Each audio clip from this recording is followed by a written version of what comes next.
Builders को भत्ते की पर्चियों का ये मामला है। सिंध हुकूमत ने वफाकी वज़ीर दाखिला को ऑन बोर्ड लेने का फैसला कर लिया है।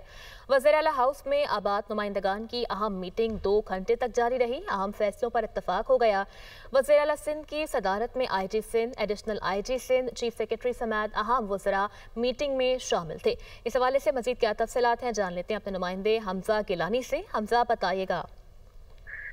देखिए, बिल्डर्स को भत्ते की पर्चियां मिलने का मामला सिंध हुकूमत हरकत में आ गई है और वज़ीर आला सिंध मुराद अली शाह ने अहम इजलास बुलाया जिसमें आबाद की नुमाइंदगान ने शिरकत की। 2 घंटे ये तवील मीटिंग रही और इस मीटिंग में ये फैसला हुआ है कि सिंध हुकूमत वफाकी हुकूमत को ऑन बोर्ड लेगी, वफाकी वज़ीर दाखिला को ऑन बोर्ड लेगी कि इस मामले को मंतकी अंजाम तक पहुंचाया जाए और इस भत्ते की पर्चियों में जो मुलव्विस मुजरिमान है उनके रेड वारंट जारी किए जाए। वज़ीर आला हाउस में आबाद नुमाइंदगान की अहम मीटिंग 2 घंटे जारी रही और इस मीटिंग के अंदर IG Sindh, additional IG Sindh, chief secretary समेत अहम वज़रा शामिल थे।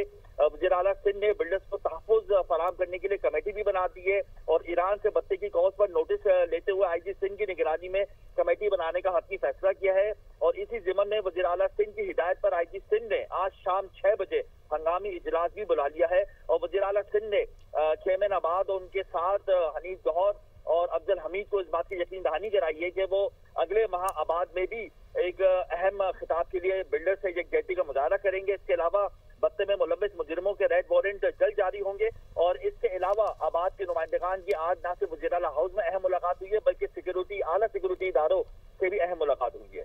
ठीक है, हंगामी इजलास भी बुला लिया गया है। बहुत शुक्रिया हमजा, आपने हमें अपडेट किया।